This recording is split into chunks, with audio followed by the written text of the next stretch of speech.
प्रथमे नमो परम आराध्य गुरुदेव परमहंस श्रीमद बाबा बलियांकर चरण कमल मु शतकोटी प्रणति ज्ञापन करुछि एवं मोर इष्ट अभी साउंड कमे एवं मोर इष्ट श्री श्री विनोद राय महाप्रभु को मधुरे मो मानसरे प्रणाम जनाउछि।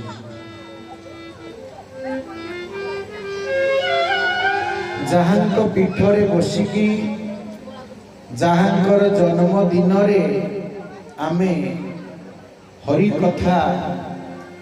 हरि कथामृत आलोचना करिबा पई जाउछु। सेई रामंकर परम भक्त श्री हनुमान को प्रणाम जनाउछि, भक्ति अर्घ्य अर्पण करुछि एवं तांकर कृपा भिक्षा करुछि। भगवान मर्यादा पुरुषोत्तम राम एवं माँ जानकी लक्ष्मण शत्रुघ्न भरत सहित समस्त प्रणाम जनाउछि एवं तांकर कृपा भिक्षा करुछि। गत थर आमे गोटे श्लोक केवल आलोचना करिथिलु 3 दिन। गोटे श्लोक आम आलोचना करथिलु पत्रम पुष्पम फलम तोयम जो मे भक्त्या प्रजच्छति तदहं भक्ति उपभृतम अस्नामि प्रजतात्मनः। मते भक्तिर सहित किछि जदि केही अर्पण करे तेबे से अर्पण करिथिबा द्रव्य जदि सामान्य हुए, जदि तुच्छ हुए, जदि गोटाए मात्र फूल हुए कि गोटाए फल हुए कि टोपाए पानी भी हुए, मु ताकू हाथ बढ़ेकी ग्रहण करे। एई कथा में गत वर्ष एठी 3 दिन आलोचना करिथिले। कथा थैतिला आसंता वर्ष को आमे श्रीमद् भागवत कथा आलोचना करिबा, किंतु श्रीमद् भागवत कथा अंतत पक्षे 7 दिन न हेले आलोचना करी हबो नाही। 7 दिन दरकार। तबे 3 दिन रे भागवत कौन कहिबी निजे भी जानी पारु नाही। जेते ग्रंथ अछि ए दुनिया रे मन देखि सुन, दुनिया रे जेते ग्रंथ अछंती तन मध्य रे श्रीमद् भागवतम को परम ग्रंथ बोली कहा जाय, परम शास्त्र बोली कहा जाय। सेति पाई भागवत रे कहा जाइछि, कोन कहा जाइछि? श्रीमद् भागवतम परम पवित्रम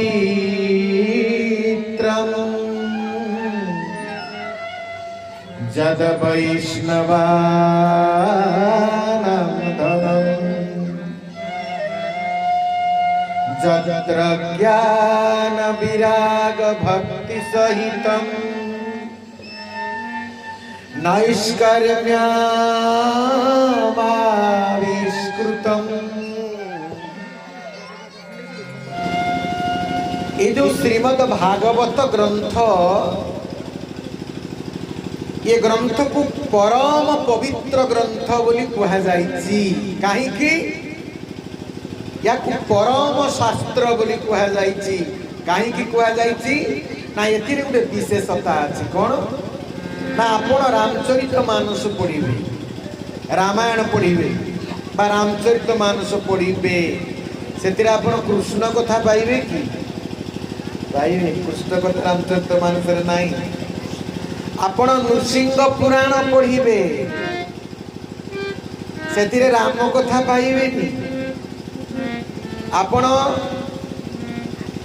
ब्रह्म वैवर्त पुराण पढ़िबे सेतिरे राम कथा पाइबेनी आपण महाभारत पढ़िबे सेतिरे राम कथा पाइबेनी कृष्ण कथा सेति अछि जो ग्रंथ जो विषय रे करा जाईची सेतिरे आउ अलगा को कथा नाही किंतु श्रीमद् भागवत होची गुटिए ग्रंथ ए 18 पुराण रो कथा अछि समस्त शास्त्रर कथा वर्णना करा जाईछि भगवान जेते अवतार ग्रहण करिसंती राम कृष्ण वराह नृसिंह बुद्ध जेते अवतार भगवान ग्रहण करिसंती सबु अवतार कथा भागवत रे वर्णना अछि भागवत रे चरित अछि संपूर्ण रामायण टा भी भागवत रे वर्णना करा जाईछि रामायण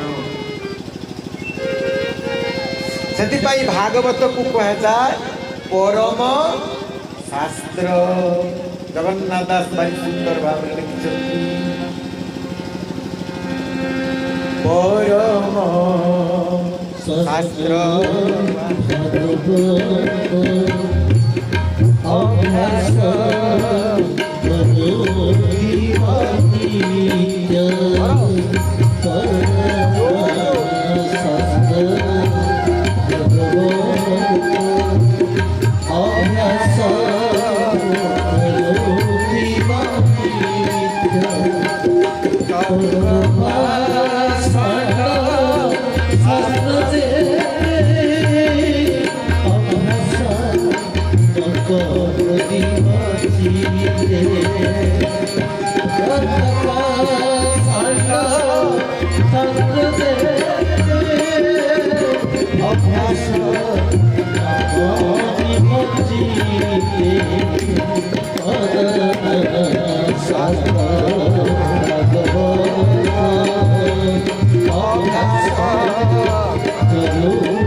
श्रीमद् भागवत होची परम शास्त्र एई परम शास्त्र को सेति पाई जगन्नाथ दास कहिचंती परम शास्त्र भागवत अभ्यास करुथिब नित्य मन देकी सुनंतु सबुदिन भागवत पढ़िबो पूरा मासे लगे कि मूलरू शेष जाए भागवत पढ़ी देल 50 थर पढ़ देल 100 थर पढ़ देल सबू जानीगल भागवतर जेते कहानी जेते गप ताकू जानीदेल कहला भागवत कौन पढ़ी एबे रामचरित मानस चल पढ़ा रामचरित मानस भी पढ़ी पढ़ी छाड़देल कहल एबे चल हरिवंश पढ़ा एटा ठीक भक्ति नुहे भागवत जी पढ़िब सबुदिन पढ़िब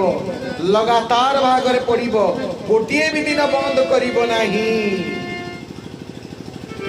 सती पाई व्यासदेव भागवत रे लिखिचंती कोन लिखिचंती सदा सेव्या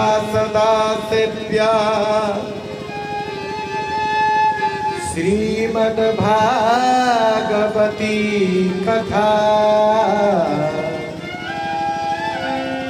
जस्या श्रवण मात्रेण हरि चित्तम समाश्रये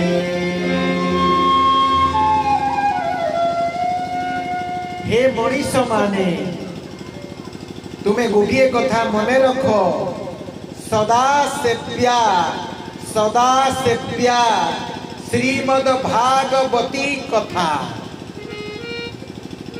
भागवत कथा को सबुदिन पढ़, सबुदिन श्रवण कर। आकु सबुदिन पढ़िले श्रवण कले कौन हुए? भागवत पढ़िले ना हरि ही चित्तम समाश्रये। भगवान कृष्ण एवं भगवान राम तम हृदय सिंहासन रे आसिकी विराजमान करिवे। तुमे जदि भागवत कथा को प्रत्येक दिन श्रवण करिबो, भागवत कथा को प्रत्येक दिन पढ़िब घरे, ठाकुर घरे भागवत को रखिकी, तेबे भगवान तुम हृदय छाड़ी की जीवेनी। भगवान तुम ठाकुर घरे रहिबेनी। ठाकुर घरे तो भगवान अछंती, तमे ताकू प्रतिष्ठा करिच। ठाकुर तम हृदय छाड़ी की जीवेनी। भगवान एइटी रही जीवे, राम एइटी रही जीवे, भगवान कृष्ण। हरि ही चित्तम समाश्रये। तम मन मध्यरे, तम चित्त मध्यरे भगवान कृष्ण जमाट बांधी की रही जीवे। आउ कृष्ण जदि तम मन भितरे रही जीवे, तमर हब कौन? जहांक मन भितरे कृष्ण थांती, जिए सबु बेले कृष्ण कथा चिंता करंती, जिए कृष्ण को भक्ति करंती, जिए कृष्ण को भल पाती, तांकर कौन लाभ हुए? भागवत बड़े हरि सुंदर कहते, मनुष्य जन्म रहे लाभ जदि गोविंदे मनुष्य जन्म रहे लाभ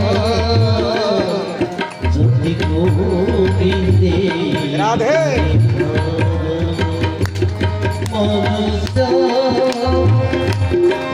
जन्म रहे लाभ जदि गोविंदे करे भाव। मनुष्य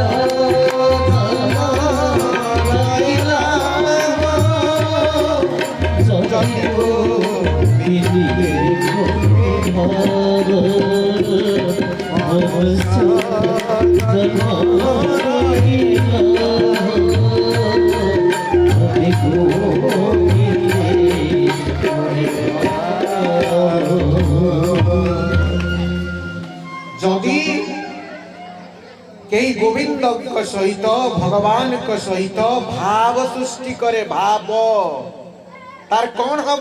श्रीमद भागवत कहते ना जदि गोविंदे करे भाव मनुष्य जन्मर ए लाभ।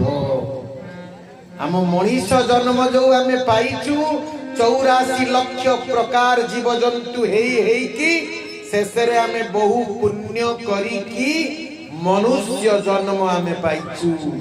आ ये मनुष्य जन्मर पूर्णता हब, मनुष्य जन्मर सार्थकता हब, मनुष्य जीवन धन्य हे जीव जदि भगवान कृष्ण को आमे भल पाई पाइबे।